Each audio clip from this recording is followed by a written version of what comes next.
Okay.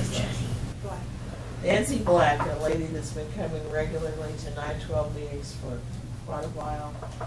About a week ago, she had a major debilitating stroke. Wow. And she is now in hospice care, and she will not recover. So please say a prayer. So please keep her in your prayers, yes.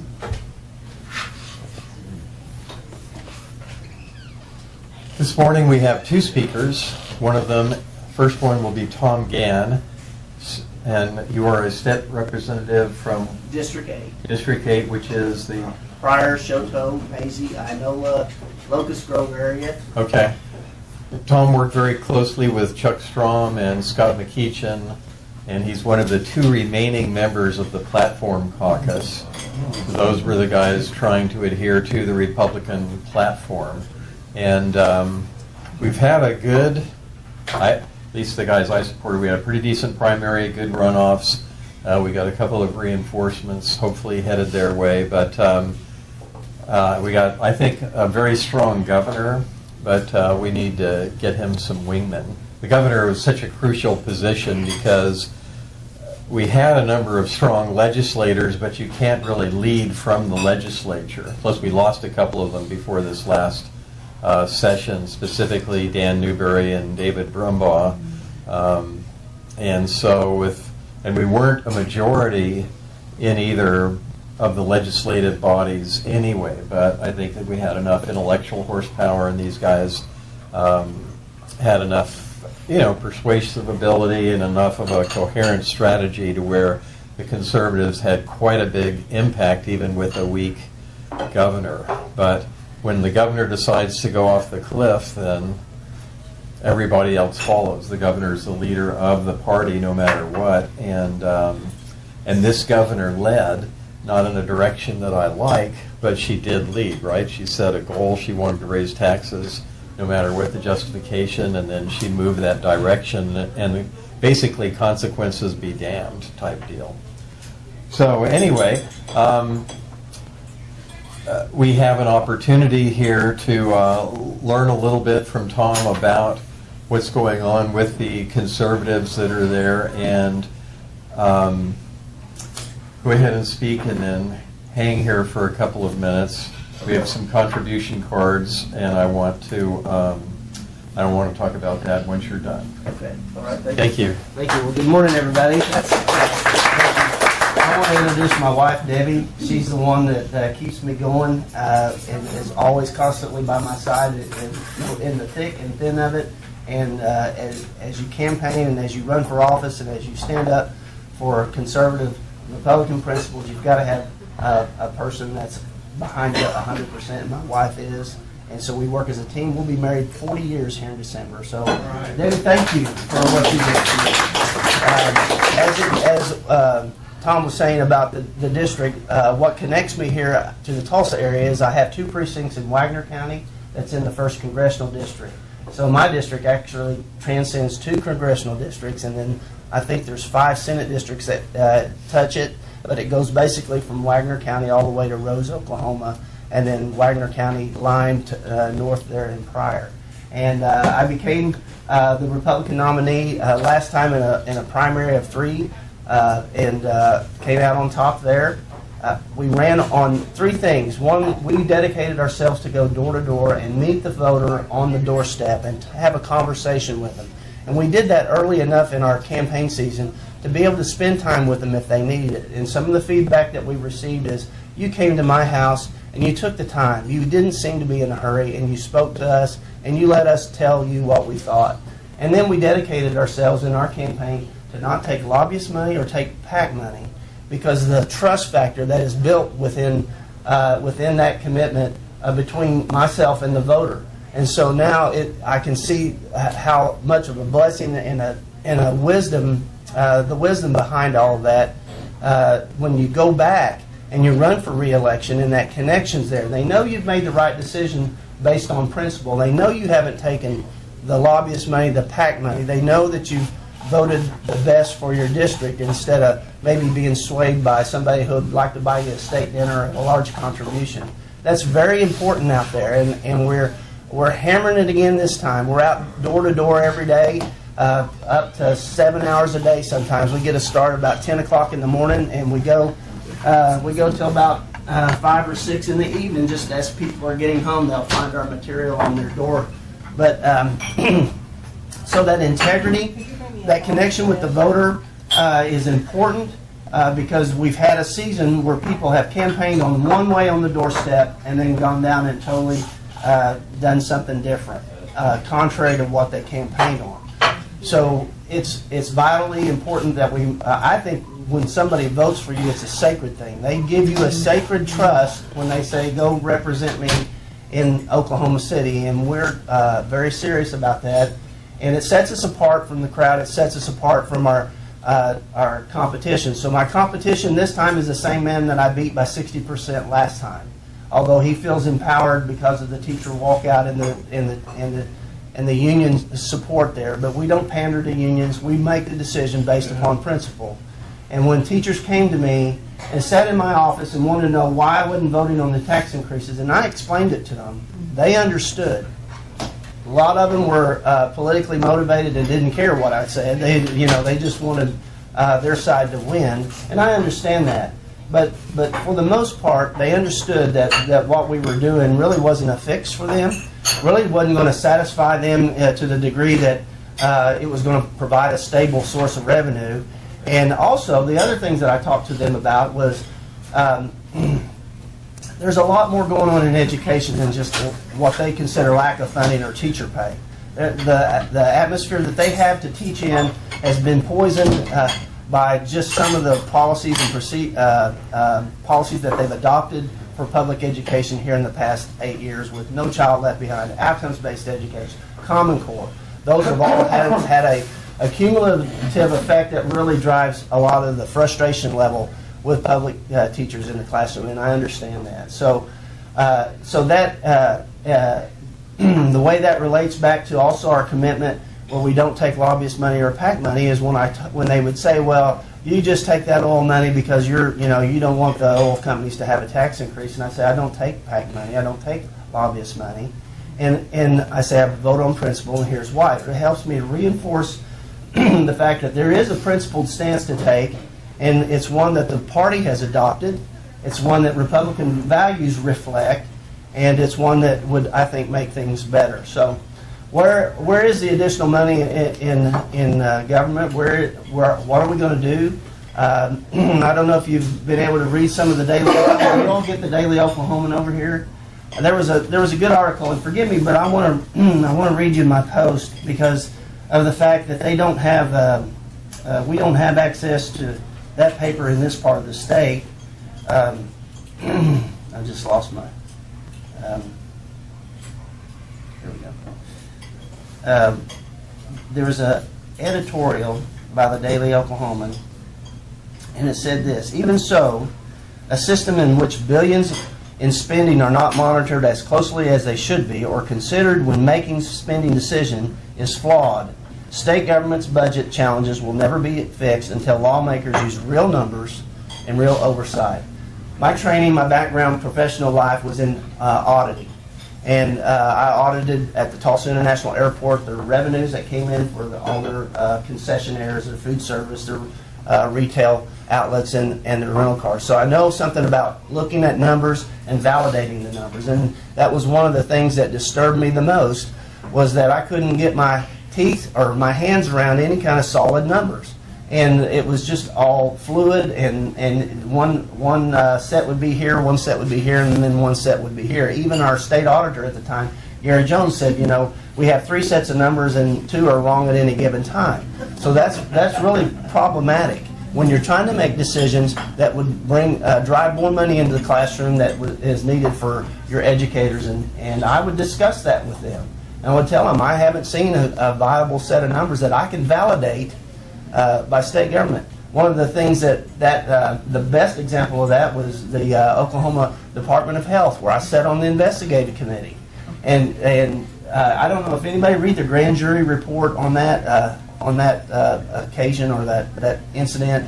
You need to go out and read that, because within that grand jury report, they talk about how there was an audit that was done and they described in detail where the money went. What they were doing was they were taking the state appropriations and hiding them in federally designated accounts, and then they would come back to the legislature for more appropriation. That had gone on for over 25 years. And at one time, they had as much as $40 million in addition that they didn't even need, and yet they would come back year after year and ask for more appropriation. That stuff goes on all the time, and it's very disturbing. And so, if you're going to make a decision about whether or not you're going to raise the cost of living on someone who's on a fixed income in my district, somebody who has a tough time making ends meet because their kids are small and you know they're working every day trying to put them through school, I'm not going to vote a tax increase on that until I find out where we are in the state government. What is truly the budget? Because we only appropriate 40%. You all realize that. The 60% are all in these little silos. It comes off the top. And we've seen, in some numbers that I've seen that are reported by the State Department of Ed, we've seen a 26% increase in some of their funding levels in those areas that aren't appropriated over the past 8 years. So why can we not shift money around when we can? And then, of course, my House Bill 3440, which was addressed to the school land fund, which has the $2.5 billion in it, that's still a problem. So that gets me into my government transparency and accountability. There's a lot of transparency issues involved around that need to be revealed. A lot of agencies have been exempted from even some reporting requirements to the legislature. We're talking about ODOT. We're talking about the Oklahoma Turnpike Authority, higher ed, which we know what's going on down at OU right now, and then also the CLO has been exempted. And this exemption occurred back in 2010 with some legislation, and then there's been some subsequent pieces of legislation that I believe has actually allowed them to kind of go off course with what that money should be used for and are using it for other purposes. So we have a lot, and we don't know unless we know what's going on in their agency. And you can't know when the previous legislators or legislatures have acquiesced their authority over these agencies and just given up. We see that in Washington all the time. So we have to have accountability. We have to have transparency. And one of the exciting things about Stitt is he understands this. He's an accountant like I am. And he understands about data systems and about how you should have access and where you validate those numbers. And it's going to be a wonderful thing if he gets down there, because we will be his support in the House if he gets elected. And hopefully we can go on an offensive instead of being on the defensive like we were here in the past session as the platform caucus, where we obstructed a lot of the things that they tried to do. We were obstructionists, but that's our system, folks. It gives power to the minority. It's a representative form of government. We have the ability to obstruct so that it'll give you transparency enough time for transparency for bills that you might not even know about unless somebody delayed the process. So I have no apologies for what we did or what we tried to accomplish as a platform caucus, and if it meant to hold them up for 3.5 hours one day like we did, I have no problem with that. Because our government, the government works for us, not the other way around. And so transparency and accountability in government is going to be paramount this next time. When I campaigned back in 2016, if you all remember, 2016 had the big state question for sales tax, right? Remember? And what happened to it? It was defeated soundly, 59%. And that message to us was people don't mind teachers having more money and being paid what they deserve, but they don't want to be taxed for it.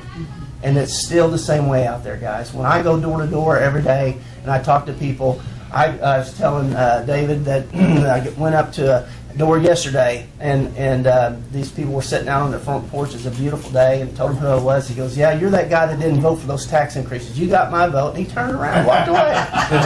It's okay. It's amazing. So I don't mind having that. I wear that. I wear the platform caucus proudly, and if we are just 2 members now, we'll recruit and get some more people, because our platform, if adopted as we have and as Republicans, and we rely on that and we use that, I think will give us better government. I really do. So I'm excited about the next session. We're going to work hard to get back in there And as Tom alluded to, we're just a few $100s away from a major mail campaign. When you talk about donations and not taking lobbyist money or PAC money, those $5 contributions, those $25 contributions, the 100 here, 500 there, have really been amazing. And so you have a broad-based support where we won on less money than any of the other candidates. Some candidates spent $80,000 upwards, but in our entire season last year, in 2016, we only spent $39,000. Wow. And so it's that effort that we make on the ground, it's that dedication that we have makes the difference. Yes. One of the problems we have, and you're talking about it, is that when you talk to teachers, Mm-hmm. their union is very clever to tell them only what the appropriated budget for education is. And they are totally unaware that there's massive federal money and other state monies that go into their budgets. So they only see a tiny little piece of the money. Mhm. Also, we recently went to an AFP meeting where some guys from OCPA spoke. Uh-huh. And one thing they're pushing for, and I think this would be good, in Texas, when they go to appropriate education, they look at all the money that goes into that department, federal money, unappropriated money, and appropriated money. They look at the total basket of money, and then they make their decision on whether they're going to increase spending in certain areas. This business that the Oklahoma legislature has, where they only look at one little piece of the money and ignore all the other money coming in when they appropriate, is ridiculous. And that needs to be consolidated. The whole picture needs to be. Yeah, and that was described in this editorial by the Daily Oklahoma. I read you that little slip out of it.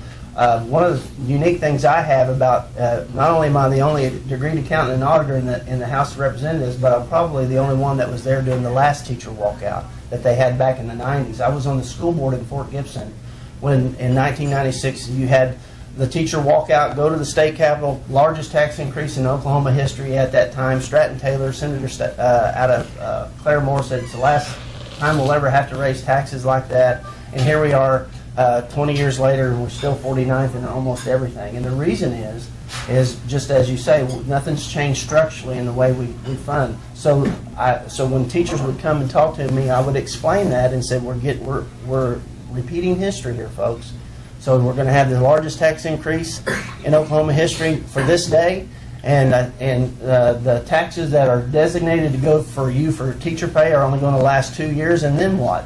And so here we are. We're not making any fundamental changes to the way we do business, like you're talking about, that Texas does. That it allows us that when we have a shortfall over here and we have a surplus over here, we balance that out like anybody would do in their own household budget. And that's desperately needed. And I hope that we get out of that we really look for those type of reforms and try to change state government in that regard instead of taxing and spending and then go on to and then wait for the next teacher walkout. So it's just not getting us anywhere. Yes. Can you talk a little bit more about the school land commission? Is that completely dead, or is that something that we No. maybe think about? No, it's absolutely not dead. But I had an interim study that was scheduled for last week, but I canceled it because I had some information that came up, and I just felt like there was a better course to take than to bring it in an interim study. I think there's some legislation that I can, in a legislative way, that I can affect a greater change. So instead of going there and bringing all the people together and not really taking it the direction that kind of appeared to me after I got some additional information, I've held off on that. But clearly, the Commission of the Land Office has been given afforded the opportunity to invest in real estate. All right, and so when you invest in real estate, you think, okay, well, they'll invest, and the return they get off on that through rents or something will benefit education. I get that, but when it's involved in state-owned property, then I think there's a conflict there, and the reason is because the Oklahoma Constitution and the Enabling Act is very specific in what that money should be used for. And it should be used for common ed. And if there's another portion of state government that's benefiting from that fund, whether it's directly or indirectly, I think is problematic, and I think I need to probably get some additional legal help on that and find out where that is. But it's not a debt issue. That's a tremendous amount of money there, and that thing has grown $800 million in the last 8 years. Okay, that's money that could have been used for education, and why wasn't it? Well, I believe there's kind of mission creep with what the intent was by the originators of the Enabling Act and the Oklahoma Constitution. If you go back and read those original documents, I think it's not being used the way they had envisioned it. And everybody asked me, well, what are they saving that for? Why are they accumulating such a high fund balance when it's needed? Yes. So when Kevin Stitt becomes governor, maybe you can go to him with this issue? And I've already talked to him about and it. he can have the state auditor Mhm. audit them. Yeah. Because, I mean, this is ridiculous. It is, and I've already discussed that with him, and he's been one of the few candidates that you call him, and he calls you back, he talks with you, he's very engaging that way, and we're like-minded on accountability and transparency. Keep going. Oh, Don't mind me. okay, no, I want to make sure I want to make sure everybody has plenty of time for questions. I keep wanting to chime in. That's Okay. all, but Yeah. So Okay. Well, listen. Like I said, I'm just a few $100s away from our massive mail campaign, and I sure would appreciate your contribution. And I'd like to tell you that every dollar that you contribute will go to direct mail. Debbie and I, we fund ourselves by with our gas and things. That's our contribution to the whole process. And she also fixes lunch for me. So that's our contribution. So if you guys. I know we are a little over 30 days away from, or 40 days away from the election. I didn't count, but yes. You have an envelope? I do. I have envelopes, and we have those cards those contributor cards. We have several of those. yeah, if you could pass them out to everyone, great segue. It's Any like other I questions? teed you up for this. Okay. Thank you. I just so want much. to say thank you for meeting with the teachers, You're welcome. because we had representatives who refused to, Mhm. and some of those teachers were my friends, Yeah. and now they're no Yeah. longer Well, going to be in the state house. one of the things, my legislative assistant quit within 3 days of the walkout. Okay, so I did have had some problem trying to find an LA between Bobby Cleveland's LA and another LA down the hall. We finally got that worked out, so there was a little bit of confusion there. So if you hear of anybody saying that I didn't meet with them, it was due to that reshuffling within all of that heated walkout type environment. So, but we met with them, we made appointments with them, and I even tracked them down in the Capitol when they did not show up for their appointment. I personally went and tracked them down. So, especially when I saw them in the gallery. Anyway. I heard you use the word platform 2 or 3 times, and I appreciate that. I very much appreciated the purpose of the platform committee, and proudly, raised the issue for to look at our platform.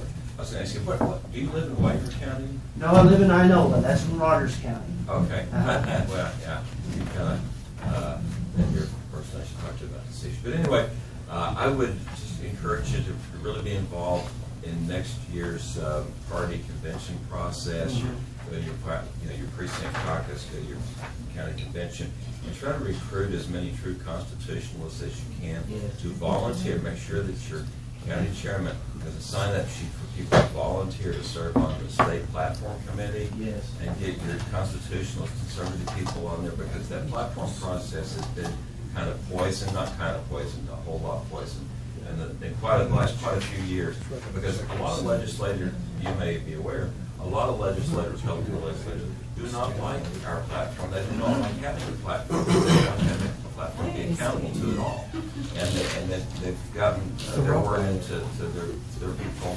When the committee chairman's been chosen, state committee platform chairman's been chosen, and he gets the word on that. Basically, there's been a lot of confusion about the purpose of the platform committee. When the people who actually maybe innocently sign up, they don't know what it's about, they just go there and they get this idea that good members of this committee will work to either gut or abolish the platform. And they will. That's why there's been kind of big fights. A lot of people don't understand what's been going on. But we have not passed, let's say that, I should say, been able to we haven't passed a new state platform since 2015. And it really needs to be updated. It needs work. But it needs to continue to have substance. It needs to speak to the current issues. A lot of the issues in there maybe are moved by the passage of time. And the reason some of the language needs to be improved is because their time has been drastically shortened that they have to work on. It used to be we would actually work on crafting, improving language that came up to counties and things like that. I'm sorry. Okay, Okay, a couple of quick things. When we were talking about the silos, remember years ago, Ken Yazel used to talk about fixed millage and the silos and the lack of flexibility. And Gary Jones worked with the legislator to get bills through both houses to disclose, to make agencies disclose all their sources of funding, and the governor vetoed it, which was like, wow. Yeah.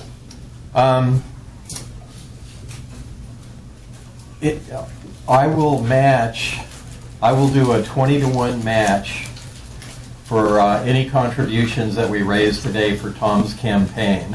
In other words, if you donate $1, I will donate $5. If you donate $10, I'll donate $100 up to $1,000 this morning. So if you guys will fill out and collect, and then Peggy, if you would, and if you don't want to contribute $5 or $1 or $20 or whatever, no, please don't feel pressured. Yes. What's making you do that? Is that the word platform? Is that Platform committee. These guys, a lot of courage. Okay, I mean they faced down tremendous pressure, and I can, I mean Scott McEachin was a strong participant. Yes. Is that what's getting your attention? You're making a big contribution this morning, and I want to know, is it the platform? Is that the word that's getting your attention? Because it certainly gets my attention. Yeah, it does. Yeah, and I'm doing this because I didn't help.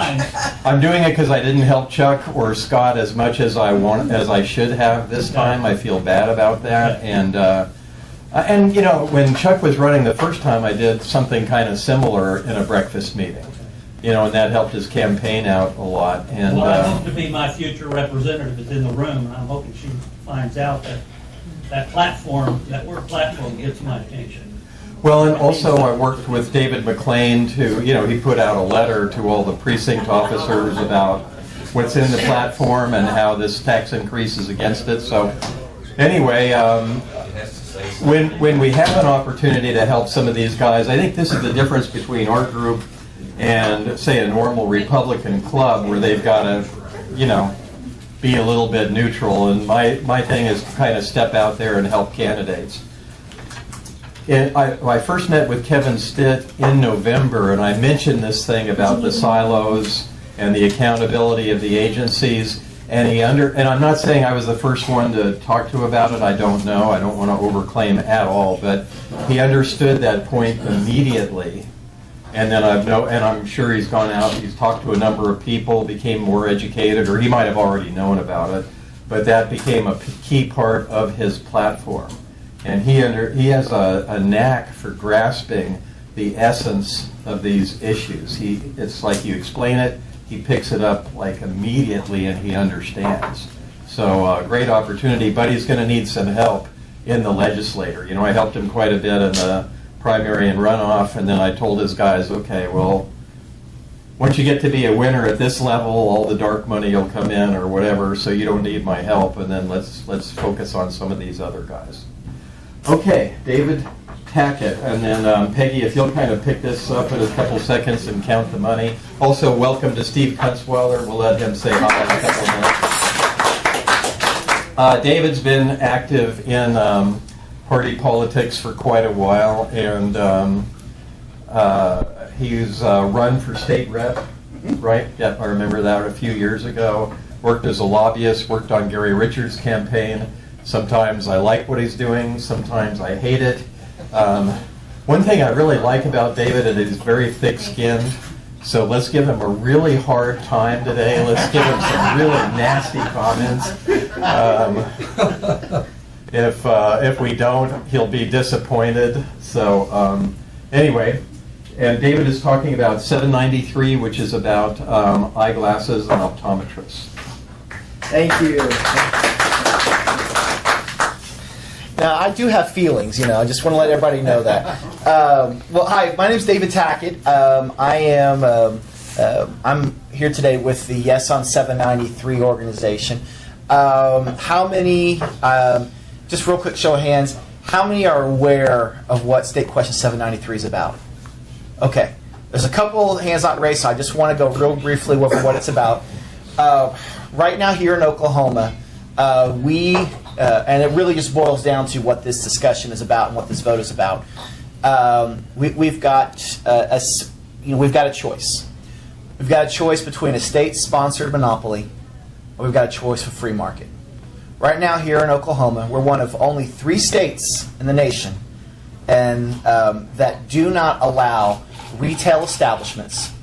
These are places like Walgreens, Target, Walmart, Costco, Sam's Club, to be able to sell eyeglasses here in Oklahoma or allow optometrists to operate inside these retail establishments. You go to Arkansas, you go to Missouri, you go to Texas, walk into any Walmart, walk into any Sam's Club, walk into any Costco, you're going to see an optometrist's office just like you're going to see a pharmacist. And you can buy, but here in Oklahoma, and by the way, we have the dubious distinction of being aligned with Rhode Island and Delaware, 2 real conservative bastions I'm sure you're all aware of, that don't allow competition inside retail establishments. So State Question 793 is a constitutional amendment that's sent to the vote of the people. And those that may not be aware, in Oklahoma we have an initiative petition process. Initiative petition process is where the people can get petitions to have either statutes or constitutional amendments sent to the people. We got over twice the amount of signatures that were required in order to get this onto the ballot. And then propose it to the Constitution as an amendment to the Constitution, which would say that retail establishments can sell eyewear, because right now you have to be pretty much only have a majority of your sales be eyewear, and optometrists are allowed to operate inside those facilities. That's the crux of it. So let's go through the reasons of who 793 is. State Question 7, the Yes on 793 is a coalition of retail partners, Walmart, Costco, a few other stores out there, Walgreens, Target, etc. And there are a few things that are really important about what it does. One of the things we talk about is expanding free market competition. Government shouldn't dictate how Oklahomans access eye care. You think about it, when you think about what's being allowed right now here in Oklahoma, we have pharmacists that dispense life-saving cancer drugs that cost thousands of dollars in every Walgreens and every CVS and every Target, Resource. They're also dispensing very addictive drugs like opiates, and yet we trust them to dispense those type of abilities. But apparently, it's dangerous for optometrists to operate inside these establishments. And really what it boils down to is it goes back to monopoly. We just did a trial, hopefully the video will be available soon, where we had 2 people go and buy glasses here in Oklahoma, and go buy glasses in Arkansas, go buy glasses in Texas. These people had complicated prescriptions, bifocals. One was a very high number on the reading part, so they had to get the really top line lens. Those in Oklahoma, it was the 2 pairs of glasses for the 2 different people cost almost $1,300. They went over to Arkansas literally the next day. Arkansas, it cost a little over $600 for the 2 pair. Go down to Texas. They went to a Walmart in Arkansas. They went to a Costco in Texas. In Texas, the same prescription, same type of glasses. I mean, obviously they're not. You can't have the exact same brand, but they're as similar as can be. Less than $200 per pair of eyeglasses. So you had one that in Oklahoma cost over $700, and she was able to get it for $189 in Texas. Folks, we're paying literally a monopoly tax on eye care here in Oklahoma. Because when we don't allow competition, you allow those that operate inside that monopoly to charge whatever price they want to, and it's usually an inflated price. On average, that cost is about $200 per eyeglass. Obviously more or less depending how complicated the prescription is. Let's also talk a little bit about what's going on here with the education. One of the key things, and I served as the executive director for the Union Schools Foundation for a time. There is a big problem with students that can't see, can't read what's on the blackboard. Now, one of the arguments that I hear from the other side is, well, yes, but if they're on Sooner Care, they get it for free. So, well, you and I all know that there's no such thing as free. It just means the government pays for it. But there's still even a bit. Let's take aside from that fact. Yes, there are people, if they can't afford it and they're on Sooner Care, they can get eyeglasses for free. But what about the kids whose parents make too much to be on Sooner Care, but are working too hard? They can't get to the optometrist in time. They can't get to. They can't buy between the jobs. They can't make it by 6 o'clock to get to the eyeglass store to buy eyeglasses. And what happens is students are left without their vision being corrected. And as somebody personally who operated without glasses, and I was just being this was before they had screening. If they had screening, they would have caught it. I was a stubborn kid that didn't want to wear glasses, and I have a pretty nasty astigmatism. So it definitely affected my grades until magically when I got glasses, wow, my grades got better because I could see. I didn't have headaches. I could focus. So there really is an improved education aspect to it. One of the other things we talk about is ease of access and more convenience, because this is where a lot of the doom and gloom comes from. Nothing in 793 forces an optometrist to go to work for Walmart. But if you watch all the No on 793 commercials, either on TV or on Facebook, it seems like every optometrist has got to shut up shop and go work for the evil Walmart Corporation. That's pretty much what's being said.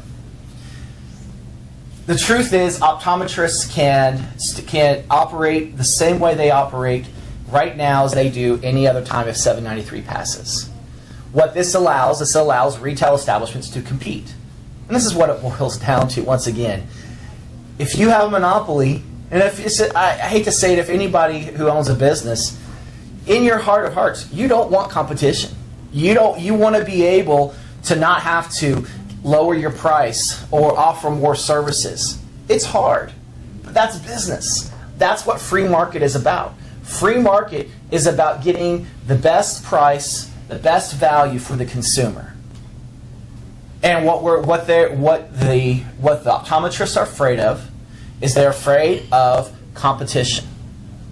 They're afraid of having to change their model. They're afraid of having to be able to make, on average, $200 more per eyeglass sold. Now, some of the unintended consequences is that people are already driving out of state or going online to get their eyeglasses. We went and stopped by Siloam Springs, and if you guys have been to Siloam Springs, it is literally on the stinking border. I mean, the town's split on both sides of the state. Siloam Springs, we talked to the guy that was selling the eyeglasses, and we said the person that bought the glasses was from Broken Arrow, and he goes, "Oh yeah, I've got dozens of customers from Broken Arrow." Broken Arrow is an hour-and-a-half drive to Siloam Springs. Dozens of people a day, if not more, are driving to Texas and Arkansas or going online to buy their glasses. That's sales revenue and tax revenue that we're missing out on. All the while, we're paying more for those that don't have the convenience to go out of state. So let me address a couple of the issues, and then I'll open up to questions that you may have. One of the big questions I always get is, why constitutional amendment? Why are you not just doing it as a statute? Well, let me talk to you about the process of how this has been going. This has been a process that the Coalition, the Retail Eye Care Coalition, they have been trying to get this passed in the legislature for years. And it died, I think, were you there when the last time it was heard? It might have been before you were there. Okay.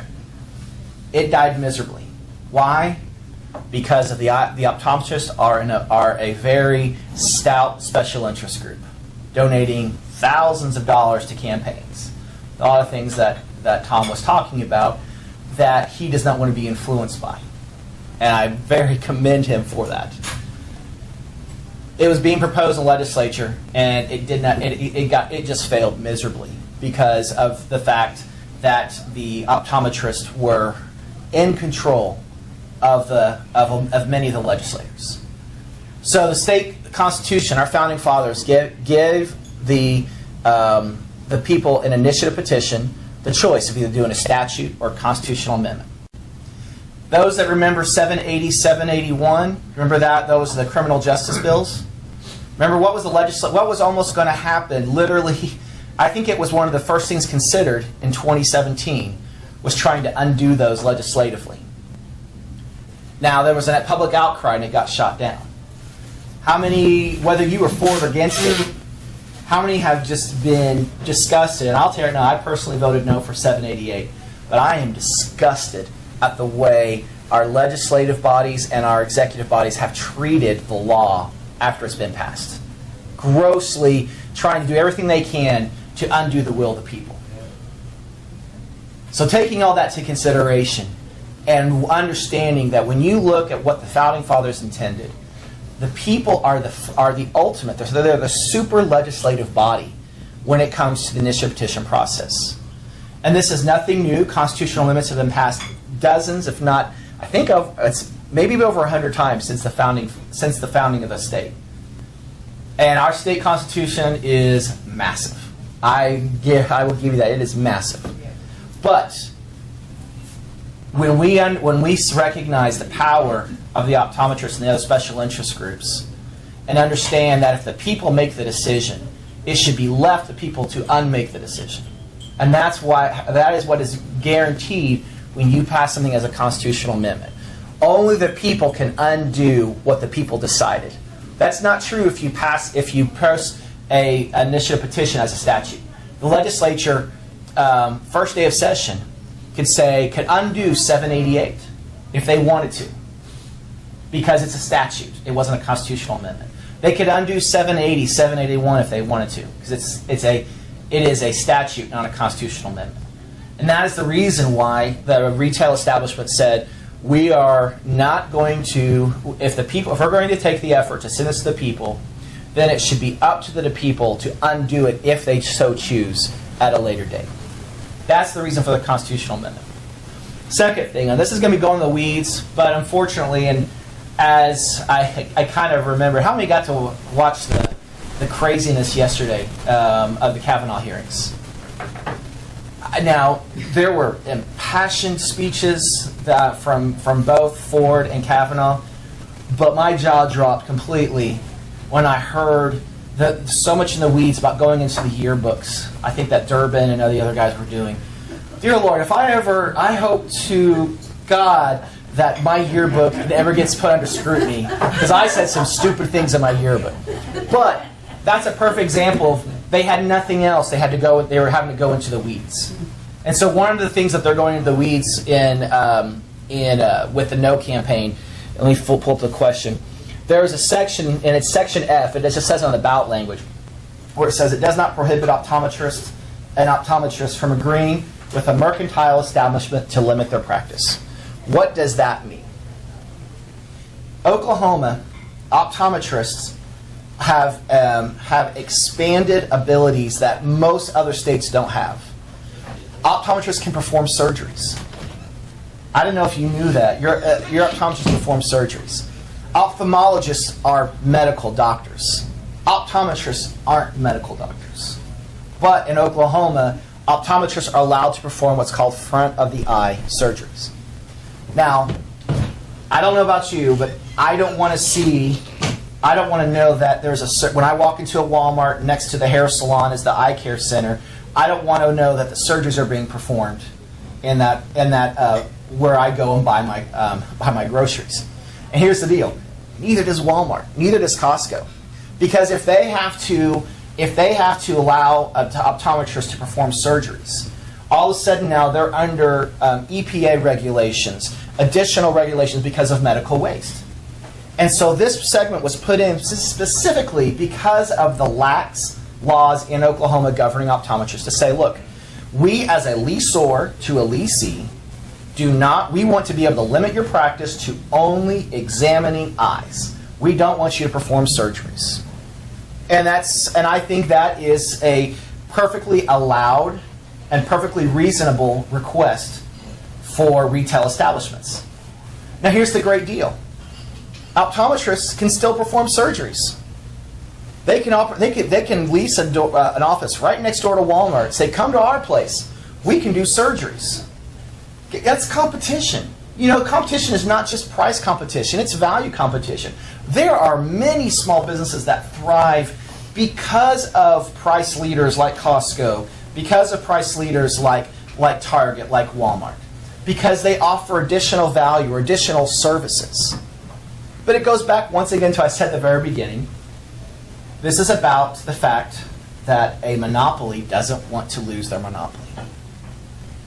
So I think those are the main. Let me make sure I get a couple of other deals.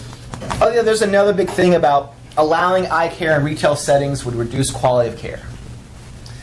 There's been a survey done. Most people say no. The quality care they get is just the exact same in a Costco or Walmart as any optometrist. And I can say with personal example, I have gone to a private optometrist here in Oklahoma, and I got horrible service. Guess what I did? I walked with my feet to another optometrist and went to a great service. You go back to being a business. For those that have studied business or operate business, you know that your highest operating cost is the acquisition of new customers. It almost costs, it's like, I think $7, it costs you $7 on average for every dollar you make to acquire a new customer. It is in the self-interest of these retail establishments to make sure that their new customers are happy, because you make your money when they're returning customers.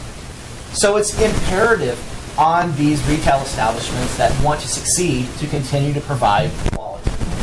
So that is one of the other big myths out there. There's another big myth about that eye care retail settings will allow corporations to dictate care. That's not the case. They operate under the same rules that the State Board of Optometry does as anything else. I see Tom hop up, so that's probably my cue there. Does anybody have any questions? Yes, Becky. I buy a lot of glasses from iWord Express, and I'm kind of friendly with the store manager. So I asked him about this law, and he said he had operated stores in other states where this kind of law is in place. And he said he didn't have a problem with the competition or the law.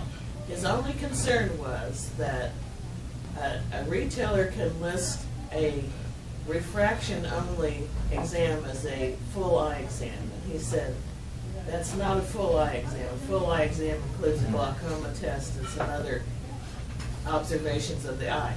So all I'm saying is, as a consumer, especially as an older consumer, when you go in and you want an eye exam, make sure that you're getting the complete eye exam, because you need it. A 5-year-old kid probably doesn't need a glaucoma test, and probably refraction is probably good enough for him, generally speaking. But for an older person, you need to be aware that you're going to have to ask and make sure that you're getting a full exam. And a great way to say that, just to give you some context, because I asked, because this is not the first time the question's been asked. Walmart and all their states provide front of the eye and back of the eye examinations. That's the way to ask it, because the lingo is, like you said, don't ask for full. Ask, is it front of the eye and back of the eye? That's the kind of the lingo. But the point is this: Oklahoma law right now allows only front of the eye examinations. There are establishments here in Oklahoma right now that offer only front of the eye, because that's all that's required by law. If Oklahoma decides that, because that's been one of the arguments too, that you won't get a full eye exam if you open up retail establishments. That can be solved very easily by changing the law in Oklahoma to require that dictates that this is the standard of care. It has to be, if you're a certain age, like you said, 5-year-olds don't need glaucoma. That you do like this type of full exam. And Walmart, Costco, Target, Walgreens, they would be under the same rules that an optometrist operates in a standalone store as on those deals. That little section they talk about limiting practice. You can't limit a practice if it says you have to do this, because that does dictate saying that the legislature does have the right to regulate that dictate the standard of care on those of what is the exam. But that is a very good question because that has come up several times. Yes. I would just like to make a comment. As a small business owner, I don't see optometrists as monopolies. Mm-hmm. They are small business owners. Mm-hmm. They cannot compete against Costco and Walmart. Mm-hmm. And I think that is the real issue here. Well, sure. Yeah, well, absolutely. And that's a fair question to ask. And so what? It's an observation. Sure, Yeah. that's a fair observation. But and once again, let's go look at the facts. Let's go look at 47 other states. I googled Fort Worth. I googled Herndon. I googled Siloam Springs, the towns that we went to, and I said, is Walmart and Costco the only game in town? Siloam Springs, there are 3 other optometrists besides Walmart. There, and in Fort Worth, I stopped counting after 40. I'm sorry, Herndon. Herndon's a suburb of Fort Worth. The fact is, there are optometrists in these other 47 states do find a way to compete with the Costcos and the Walmarts out there, and they do it by either offer, like once again, it may not be the cost leader, but once again what is that optical that just opened up at 71st or 61st and Sheridan? Stanton operates in multiple states. They operate in states with competition, and if you know that 2 for $59 or whatever they call it is. That is because they compete directly with Walmart, Target, and Costco's.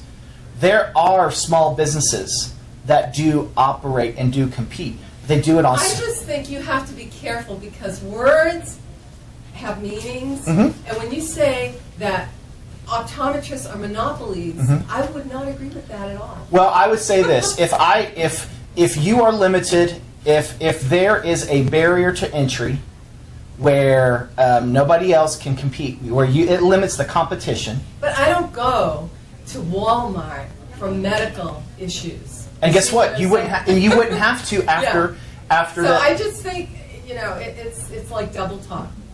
I don't agree with that. Well, that's a fair argument, Yeah. but it goes back to again, nothing's going to force you to go to Walmart, but we shouldn't deny your neighbors the opportunity to make the choice, because guess what? That's free market competition. Yes, ma'am. I read somewhere, and it might not be accurate, that in the Oklahoma Constitution, the reason optometrists are not in places like Walmart now is because we have in the Constitution that they would have to have a separate entrance to the building. Well- Am I in error there? No, it's called the 2-door rule, Correct. and they would, you would have to, optometrists would have to have a separate door, and like Texas has it this way. However, that doesn't prevent Walmarts from selling it. Even though they could technically house a Walmart an optometrist in Walmart right now, if they just put up a wall, put up a door, put up an exterior door to the outside, correct, they still could not sell eyewear because only retail establishments that have majority of their business being eye care can sell eyewear. And I think it's a both and on that point there, and that's, I mean, just to give you a quick example, and where I would say there's still competition. I buy my glasses, and I wear contacts, but I buy glasses at Visions. I hate to say there's certain things I do get a little fashion snobby, and I bought some expensive glasses at Visions. You're not going to find name brand I didn't buy Cartier, but you see where I'm going at Walmart. But same point too, there is a value that they offer for people that are needing glasses. They have glasses. We bought a pair of titanium glasses for I think it was just the frames themselves. I think were $60, where they would be minimum $300, $300 here in Oklahoma. That is the difference there. It's once again, it's an option. It is an option for people to be able to do. You as a consumer don't have to go to Walmart. You as a consumer don't have to go to Costco. But why should we put the barrier up as a government entity giving protection to this group to say you can't come in unless you're part of our little clique? Yes, ma'am. Just to allay some of these fears, I'm from Illinois. My ex-son-in-law worked in the Walmart optometrist shop. The clientele that would be coming into the Walmart store was completely different. I can tell you that when school started, there were tons of kids that used to come in because they couldn't afford to go get glasses somewhere else.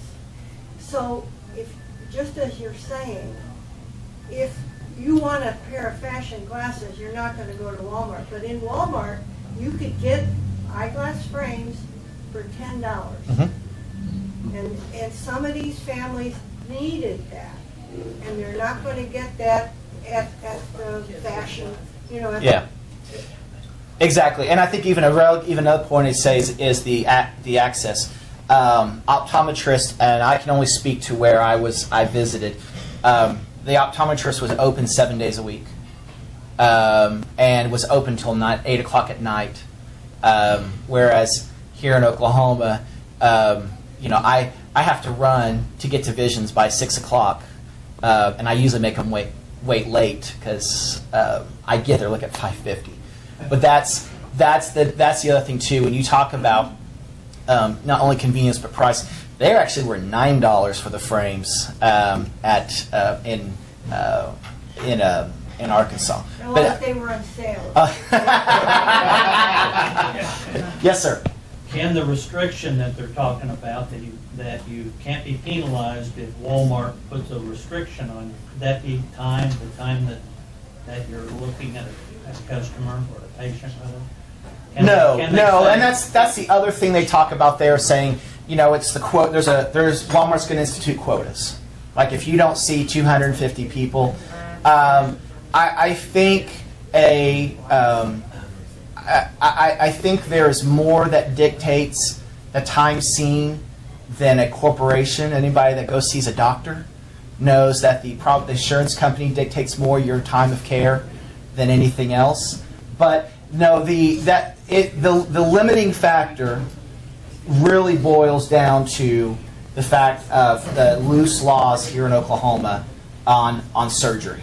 But it sounds like I heard you debating at the men's club. I heard you debating the other gentleman who works for the optometrist. Correct. I understand. But he mentioned that when I spoke to him later. He mentioned that as a big concern of the optometrist, whereas the optometrist doesn't have 20 people waiting in the lobby, and the person who's working at Walmart, he might have a restriction placed on him that he can only see so many. And you don't believe that's true, that you have to get people out in a certain amount of time. And he mentioned the 30-minute wait when they put the drops in your eyes to open up your iris or whatever it is so they can look at your retina. He said they would never allow that 30-minute wait because you have to wait in the shop instead of going out into Walmart and shopping during now, the I think. Have you been in a doctor's office recently, a large clinic? I've been in an eye doctor's office and there's no one in the lobby when I'm finished. There's no one there at all. I will tell you that any large medical clinic office, the primary care office, those doctors have a daily quota of X number of patients they have to see. And it's like they have to flip a patient every 7.5 minutes. I'm 69 years old, Peggy. Trust me, I've been in a doctor's office. Well, and I see the crowds. I do see the crowds, but I do not see them in the optometrist. I would say this, but again, that's a choice. And I think once again that goes back to a lot of it is I would imagine could be self-imposed on the doctor itself, as Peggy's mentioning, because I think she was mentioning and talking about the business that the doctor correct, works for. and that once again, if you, I will be straight up with you. I went I walked into a store, a larger optometrist store that had a wait, and I was like, I don't want this. I didn't want to wait, and this is a one in Oklahoma, and I had and I know I look young. I'm 42. It looked like a bunch of kids just out of college, and I was like, no, I want someone with a little more experience. I went and I walked over across the street. There was nobody. I didn't have to wait. I walked in, but I marched with my feet, not because the regulation said I had to go do that. It's a lot of the issues that I hear that are being brought up, a lot of them already exist today under the current laws. We just may not see it because it is limited in the current practice because only certain people are allowed to current practice. There are currently eye doctors, and I know lens crafters is one of them. They only perform front of the eye exam. In Oklahoma, they only perform the front of the eye. Lens crafters, I don't believe Lens Crafters does the little glaucoma test for that reason. And so once again, you march with your feet and say, I'm going to go to a place that I know I can get that full experience. Nothing's going to... One more question. Yeah, I have a different perspective on what you're saying. It's not that I'm opposing with your position, but I see it being an elimination of the mom and pop dynamic. That it's basically whether we're going to have large corporate versus smaller consolidated corporate. And so here's my frame of reference. I have a wife who's a veterinarian. Anybody who's got dogs or cats has seen the small mom and pop veterinary shop shut down, or they end up being bought out by a corporate entity, like my wife's practice had to be. So I think we're all experiencing that dynamic. It's not that there's not going to be competition. It's just Imart Express is a smaller corporation than Walmart, and Stanton is a smaller corporation than Costco. And it's competition. It's just competition between corporations as opposed to competition between Walmart and the small little guys sitting on the street corner. Those people will be, I think, will be eliminated, or they'll be folded into other corporations. That's what I think. Well, let me ask you a question. As a Republican, do you think it's the government's role to prevent competition? Well, no, I'm not debating on that. What I'm saying is, it's easy to argue competition, but competition is eliminating, in essence, the small persons. We're going to see they an can't. So in the elimination. Walmart, We'll the see an elimination. optometrists own the business. They own the business. The optometrists who are in Walmart own the business. I agree. I'm just saying though, is just look at what's happened over the last 50 years or 25 years. It's the old, when Walmart. These small was a farms small aren't town. around anymore. You're getting consolidated farms. You get corporate farms. That's just the reality of our future is corporate entities are in a major battle amongst each other, and that's just reality, right? And all you're arguing for is give people the opportunity to go wherever they want. But it's not that they're going to a small mom and pop anymore. They're just going to, whether they go to big box or a small box, that's the competition. You know, I'd already argue that a lot of that's already in place, even with eye care. I know several optometrists that, and I would not call them mom and pop. I know how successful they've been. I don't think that's. I think we can go ahead and wrap it up. If people want to stick around a little bit, that'll be great. Also, introduce our district attorney who's running for re-election, Steve Kunstweiler. Did you want to make a comment? Or? Yeah, I'll make one little quick thing. You may have seen some stuff on the news lately. Tulsa, actually, Let's have one conversation, please. We got really lucky over the last year. The U.S. Attorney who's here, Trent Baggett, is kind of really fired up about trying to at least acquire the resources that Tulsa has been deprived of for the last probably 10 or 12 years. So we just got, or he was able to secure an $800,000 grant that's going to go to our crime lab, with the premise being we're going to be kind of a regional area that can more quickly identify ballistics information, so that, you know, if you get a shooting in South Tulsa and you get a shooting maybe over in Collinsville, they'll be able to compare those shell casings or those projectiles more quickly into what we call NIBIN, which is kind of this National Integrated Ballistics Information Network nationwide. So that's a big deal for us. And then the future, probably you should know, is that we're also trying to compete to become kind of I would say at least a regional crime information data analytics network, which is good for all of us. So let me give you an example of why that NIBIN thing really works. Remember the shooting that just happened down the street here at Incredible Pizza, right? 2 people were shot. The shell casings that came from that shooting matched 2 other shootings, in which we were able to pull a guy off the streets who had killed 2 gentlemen who were simply going out to check a car in their parking lot. It's 2 brothers, you might have read this. They were called out by their employees and said, there's this car in the parking lot, and we don't know what to do about it. Well, they're the owners. They go up, and the story, apparently, as I'm understanding it, is the guy who was in the car, got the gun, just didn't like being disrupted, just shot these 2 brothers, and it sped off. It was an unsolved crime for the better part of a month. But then, because we had other situations, we were able to use that technology pretty quickly to catch a really bad guy. So he's involved in, it seems like 3 shootings right now, two a double homicide, and then 2 other shootings in which people fortunately didn't die. So that's a good thing for us. Wow, thank you. Okay, well, we got elections coming up soon. State legislators need your support. Governor needs your support. Got an open seat for Congress. A good candidate there. So let's get out there and let's, yes, please. I'm sorry. That's all right. I'm just going to say I'm a candidate as well. I forgot to give your name again. I know.